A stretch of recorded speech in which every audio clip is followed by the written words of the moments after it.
سلامونه وخت مو په خیر یو ځل بیا راغلاست زموږ یوټیوب چینل ته دا زموږ او ستاسو د جاوا سکرپټ د کلاس 22م درس دی او په دې درس کې به موږ او تاسو په جاوا سکرپټ کې دننه په نمبرز باندې کار کوو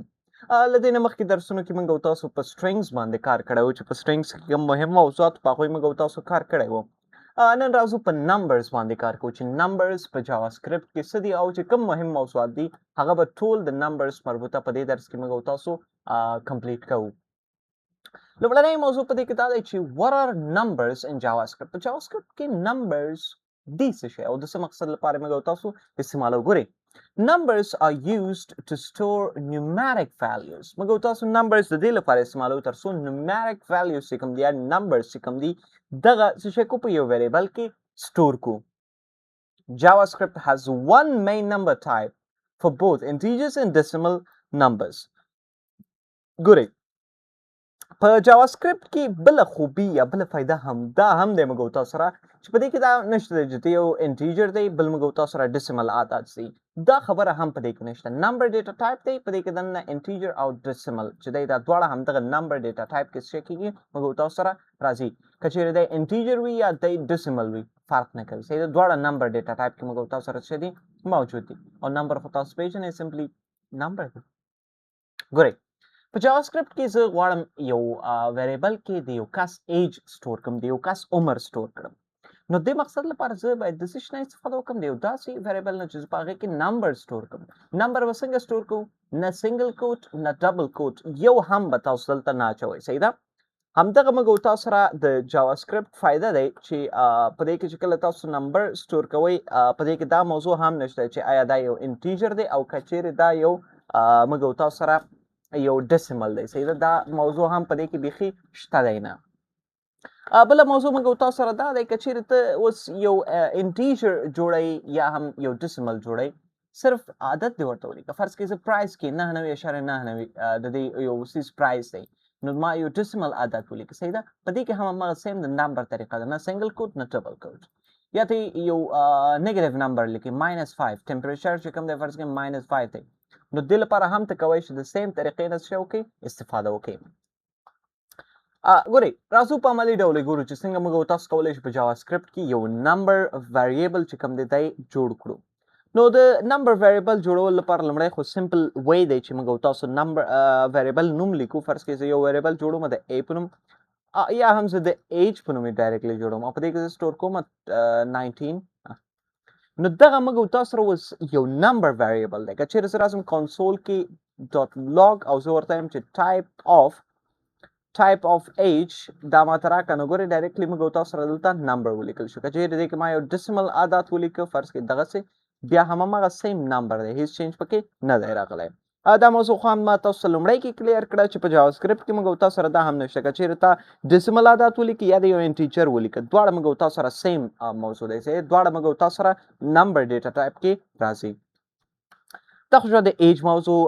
سوري د نمبر موضوع چې څنګه موږ تاسو کولی شو نمبر ولیکو ګورئ integer and decimal numbers an integer is a whole number integer چې دی یو پوره نمبر دی such as 10 or -25 لکه لس یا منفي 15 چې دا یو نیګیټیو نمبر دی A decimal number has a fractional part. There should be a fractional part لري such as 10.5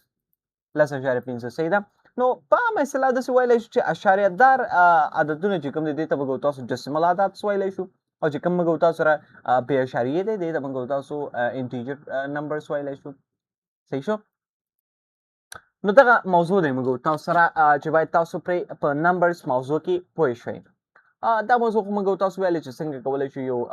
نمبر ویلیو جوړ کړو You do not need quotation marks around a number. نمبر کې هیڅ quotation mark ته ضرورت نه دی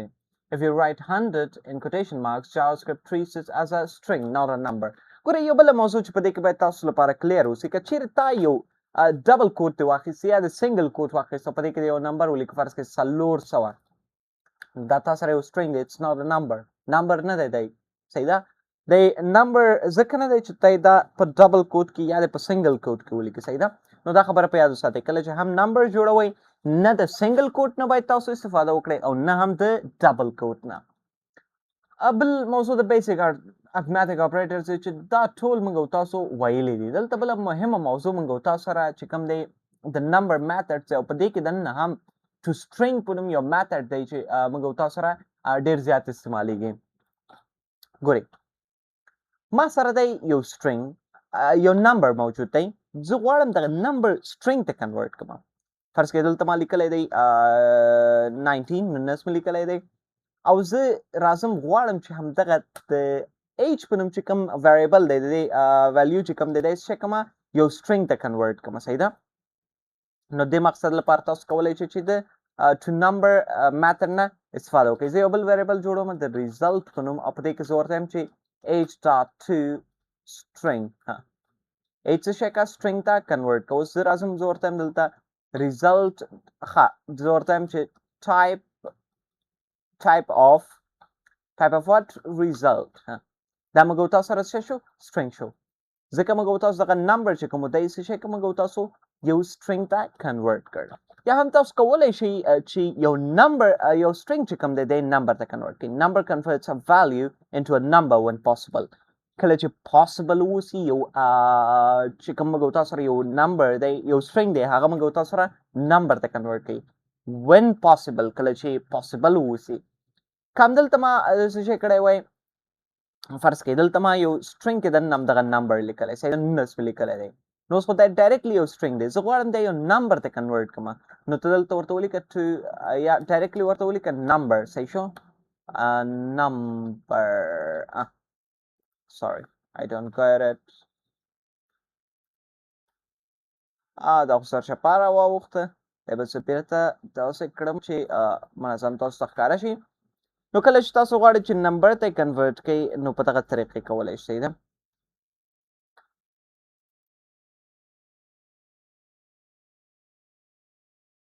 ډایرکټلی دلته راشئ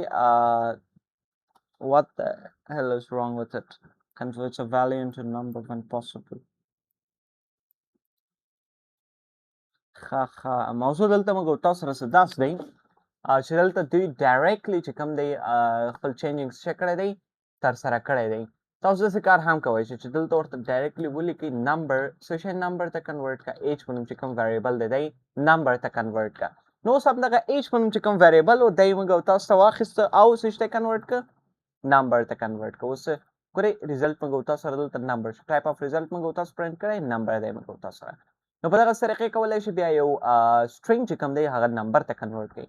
خو دا خبره په یاد وساتئ when possible. یو داسې سیناریو دی تا دلته لیکلی دی فدا نو فدا کې کومه دی ټیکسټ موږ تاسو سره په دې کې خو ټیکسټ نشته دی که نه موږ تاسو سره نو دی هم ویریبل چې کوم دی ټایپ به یې صحیح ده نمبر ته کنورټ شي خو دی موږ تاسو سره یو فالس کار دی صحیح دی یو غلط کار دی. که چېرې همدغه سیم کار ته داسې ترسره کوو ته راغلی وې دلته د کنسول فرض کړئ زه راځم کنسول ډاټ لاګ کې ما ورته ویلي وو چې ته څه شی وکړه ته موږ سره دغه نمبر ته کنورټ کړه فرض کړئ فدا نو دلته به ریزلټ کې تاسو وګورئ NaN موږ تاسو سره راغی. ولې NaN موږ تاسو سره راغی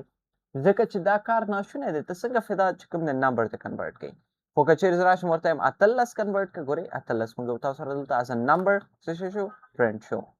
نو دغه یو دوه مهم میتھډس وه په نمبرز موضوع کې صحیح ده. بله موضوع دا دی چې numbers from user input. ګورئ prompt returns text. prompt چې کله موږ تاسو اخلو دا موضوع ما تاسو مخکې هم ویلی چې دا ډایرکټلی موږ تاسو ته ټیکسټ راکوي so convert the input into a number before the programming calculates. ته باید خپل دغه prompt چې کوم دی دا نمبر ته مخکې د څه شی کې جوړ کړې. فرض کړئ زه غواړم د یو کس ایج واخلم زه یو ویریبل جوړوم د ایج په نوم او زه غواړم په دې کې دننه یو prompt واخلم خو prompt چې کوم اخیستل کېږي په دې کې ریزلټ باید ما سره داسې اوسي چې د دې چې کوم ویلیو اخیستل کېږي یا کوم انپوټ د یوزر څخه اخیستل کېږي دا باید از ا نمبر واخیستل شي. نو ته کولی شې دلته ورته لومړی ولیکې نمبر بیا دلته ورته دننه د دې ورته ولیکه prompt واخله او prompt کې باید څه شی لیکل شوی اوسي your age او دی ما سیف کړ. صحیح ده. زه اوس چې کله راځم دلته او زه ورته وایم چې اف که چېرته څه شی کېده دغه ایج په نوم چې کوم ویریبل دی مساوي کېده یا زیاتېده یا مساوي کېده له څو سره له 18 سره نو په هغه حالت کې ته څه وکړه دلته موږ تاسو ورته په end کې ورته وایو چې ته باید څه شی وکړې console.log چې ته ورته ولیکه you can drive صحیح شو else زه ورته وایم که چېرته داسې نه وه else